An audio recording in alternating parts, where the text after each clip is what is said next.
Welcome to A Magical Life, Health, Wealth and Weight Loss. I'm your host, Magic Barclay, lead practitioner at Holistic Natural Health Australia and #1 best-selling author. In this podcast, I aim to give you practical tips on how to accelerate and sustain your health, increase your financial, spiritual and emotional wealth, and to look at something that haunts many of us needlessly, weight loss. In some episodes, I'll have guests available to give you even more tips, but in others, the floor is yours. Drop us a line at A Magical Life Podcast on Facebook and let me know what you would like to know more about. Now, sit back and enjoy, because it is time for you to create and truly discover a magical life. Welcome back to A Magical Life. I'm your host, Magic Barclay. Today, Jim Marshall joins us. Jim Marshall is a polymathic scholar and autodidact who has devoted over 50,000 hours to the study and practice of multiple dimensions of human development. He received a classical education as an honour student at a Jesuit military prep school, was accepted into engineering school while still a junior in prep school, and attended college on an academic scholarship. He graduated college with a Bachelor of Science cum laude. While still an undergraduate, he began the study of alternative arts and sciences, which today would be described as transformational and holistic.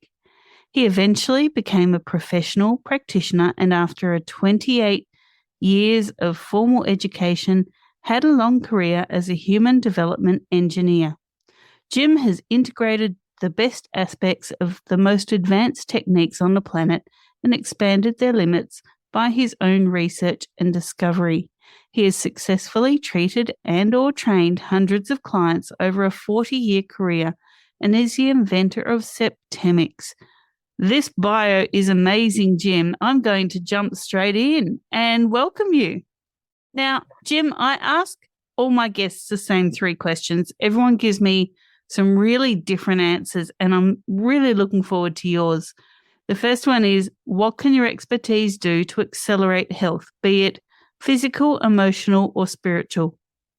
I wrote this book, Septemics, to help people.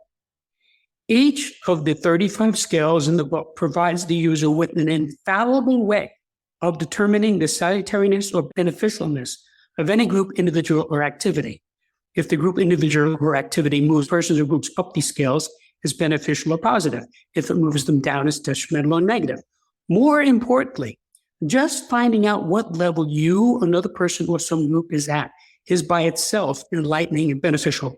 Finally, once you know the actual level of a person or group on any scale, you can improve that person or group by moving them up one level at a time. All of these advantages represent major steps forward for society. Each of these scales is an axis against which to evaluate human behavior, and combined, they empower one to understand, predict, and manage human affairs to a degree hitherto unattainable by most. That sounds great. And we talk about wealth here. Wealth is not just financial, but also emotional and personal wealth. So what are your top 3 tips to creating wealth?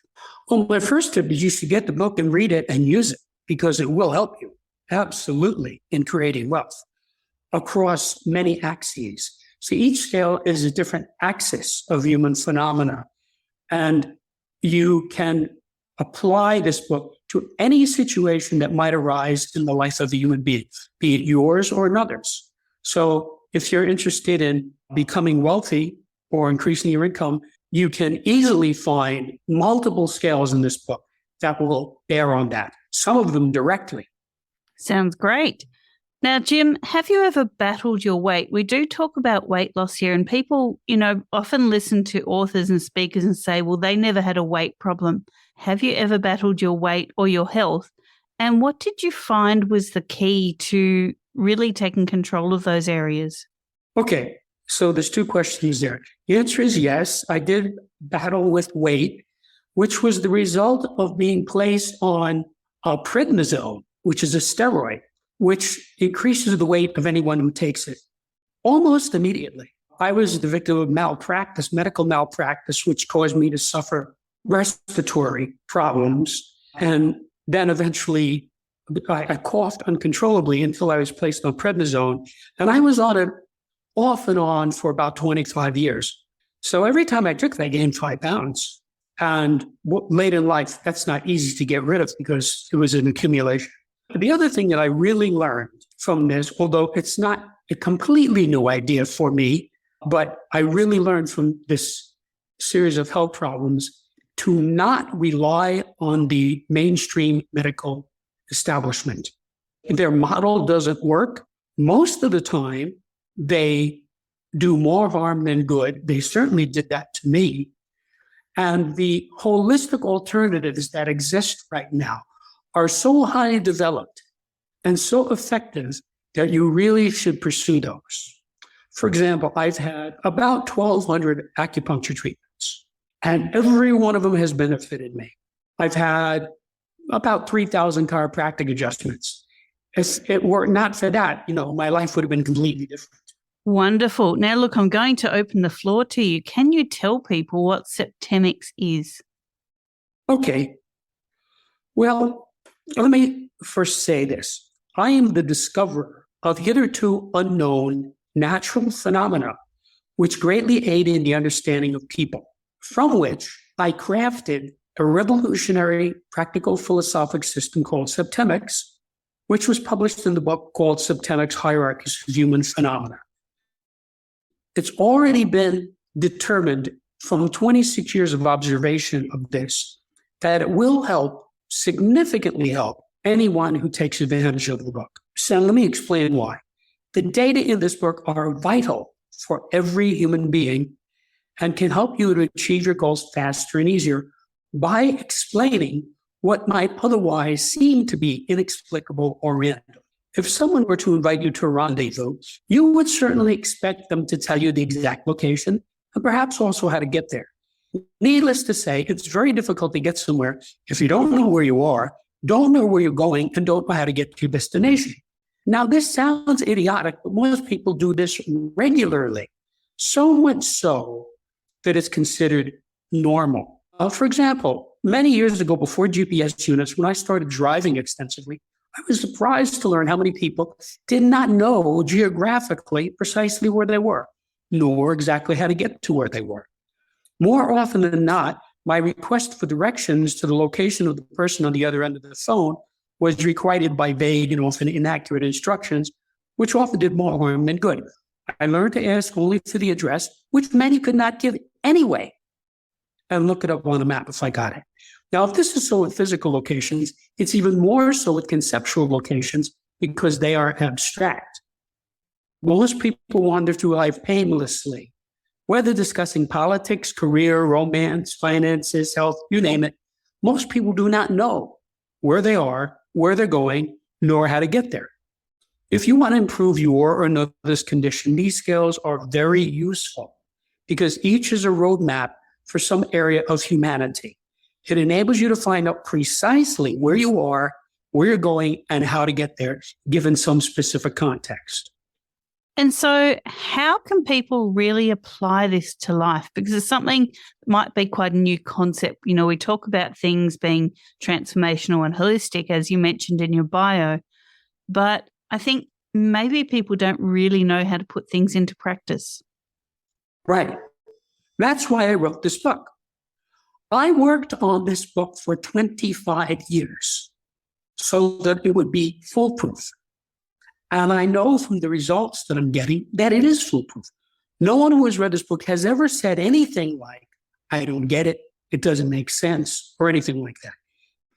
I designed these skills to wrap around the reader. So let me give you an example. Let's say a guy has relationship problems. Who doesn't have that, right? So just off the top of my head, I can recommend 4 skills in this book which are immediately relevant to that. There is a scale of relationships. There are only 6 basic levels of relationship. And when you find where you're at and where your significant other is at, it clarifies the whole thing. There is a scale of permeation. Permeation is what creates love. When two people love one another, they're permeating one another. And when they hate one another, they're not permeating one another at all. When you hate somebody, you don't want to permeate him. Permeation is the basic action of a spiritual being. So again, you could look at that and you can see how much you're permeating and how much the other person is permeating. Then there's a scale of allegiance. Anytime a relationship of any kind deteriorates, it's because allegiance has deteriorated. And this is extremely helpful to see where you are, where the other person is. And there's also a scale of sexuality. If you're not compatible on that scale, the relationship will not work no matter what else you do.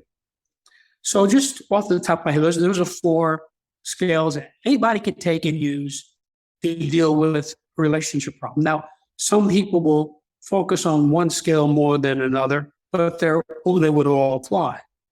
Does that help? That does help. So you mentioned scales. So what are the other areas that have scales that maybe people need to know about? Okay, well, let me read you the names of the scales. This will not take long. There are 24 scales which apply primarily to individuals and 11 which apply primarily to groups. These are the individual scales: the scale of basic purposes, the scale of personal influence, the scale of choice, the scale of permeation, the scale of thought, the scale of identity, the scale of evaluation, the scale of motivation, the scale of control, the scale of stopping, the scale of scholarship, the scale of illiteracy, the scale of human ability, the scale of memory, the scale of spiritual identity, the scale of mental deletion, the scale of aberration, the scale of physical fitness, the scale of justification, the scale of belief, the scale of equanimity, the scale of attack, the scale of control, and the scale of reaction. And these are the group scales: the scale of relationships, the scale of life spheres, the scale of government, the scale of civilization, the scale of survival, the scale of management, the scale of exchange, the scale of communication, the scale of allegiance, the scale of sexuality, and the scale of politics. Each of these scales is unique. And because of that, between them, they cover the entire gamut of human phenomena, which is why I can absolutely guarantee there will never be a situation which is not addressed by one or more of the scales in this book. Whatever comes up in your life, you can always find a way to use this book to resolve it. And it was designed in a way, it was written in a way that will be digestible and comprehensible to the average reader. Great. Now, look, we love freebies here for our listeners. So what can you offer as a freebie and where can they find it? Well, actually, if you go to my website, which is septemics.com, several passages of the book are available on the website for free. You can also see what readers have said about it, what journalists have written about it, and what the reviews are. So I invite your people to go there and take a look at it, and it certainly will be enlightening on this subject. And then you can see if you want to get involved in it.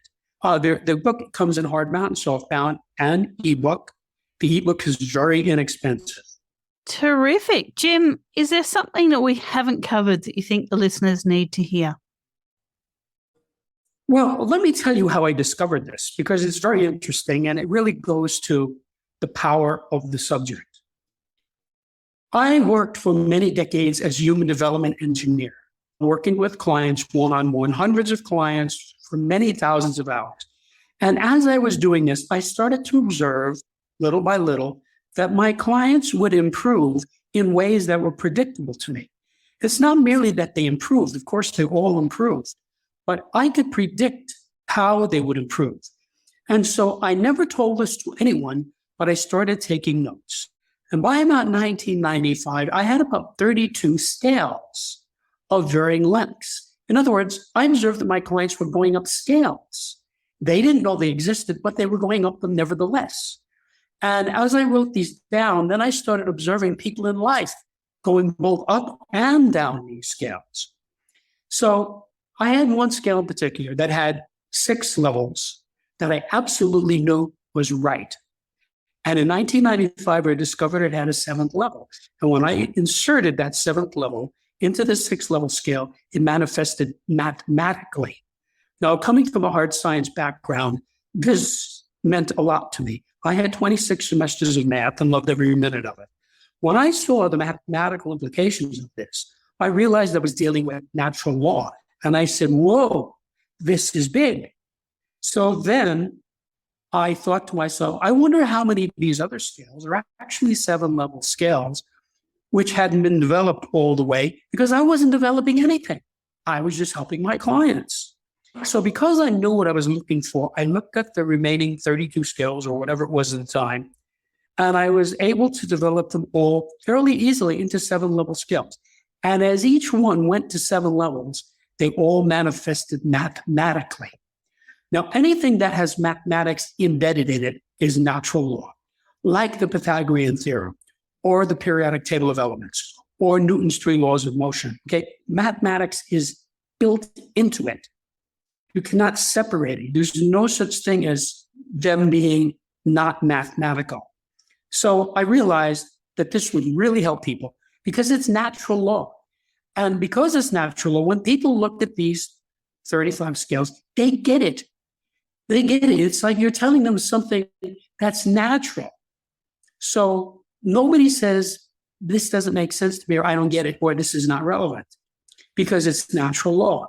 So then I said, I need to get this to the people of Earth. And so I went from helping people by the hundreds to helping people by the millions by putting out this book. Now, first I had to discover the phenomena, which was mostly done by 95. There were 3 more scales that I discovered as I was writing the book. So the book has 35 scales. Then I had to craft it, or you might say engineer it into a workable philosophic system. As an engineer, the only thing that's interesting to me, or any other engineer, is results and facts. We're not interested in opinions or beliefs. That's not relevant to engineering. So I had to craft this into something that would work every time on every person. And that took a couple of decades. The third thing I had to do was I had to present this in a way that would be digestible. That is not an easy thing. For example, when Einstein presented the specific theory of relativity and then the general theory of relativity 10 years later, he did that in academic papers. He made no attempt to explain that to the general public. He was writing for other mathematicians, physicists. Similarly, when Sir Isaac Newton, father of physics, wrote the Principia, which was the invention of calculus, in order to facilitate the 3 laws of motion, he wrote it for other mathematicians and physicists. This is how it works in that world. But I had a different challenge because I was determined from the beginning to give this to the people of Earth. So I put a glossary, not only in front of every chapter, but even in front of the introduction, to mitigate the inevitable semantic problem that everyone is going to have. And I went through the book, literally word by word. It's an 86,000 word book. And in each case said, how are people going to read this? How are they going to interpret this? I used lots of points of clarification throughout the book to make it very clear. And I know I was successful at that from the way people respond to the book. So it's something that's extremely useful to anybody who reads it, if you're interested in self-improvement. Terrific. Now, people can find out more about Septemics at septemics.com. And what else can they find on the website there? Well, as I said, it gives many comments from readers of different types. It gives many articles written by a variety of journalists about me and the subject. It gives reviews, and it gives passages or sections of the book, whole sections of the book, chapters are there. So you can read it, you can see how well written it is and how clear it is. Also, my contact information is on the website. So it's Septemics, and I invite everyone to go there. Brilliant. Jim, thank you so much for sharing all of this wisdom with us. It's been great having you. And listeners, I urge you to go over to that website, check it out. It's absolutely fantastic. I've had a little surf around it today, and I definitely urge you to do that. For now, listeners, thank you for your time. Go forth and create your magical life. Thanks for listening today. Please subscribe to hear future episodes, leave a review, and share this podcast. You can follow us on Facebook at A Magical Life Podcast or at Holistic Natural Health Australia. That's holistic with a W. You can find us on Instagram at Holistic Natural Health or at www.holisticnaturalhealth.com.au. That's where you'll access all sorts of articles, freebies, and more.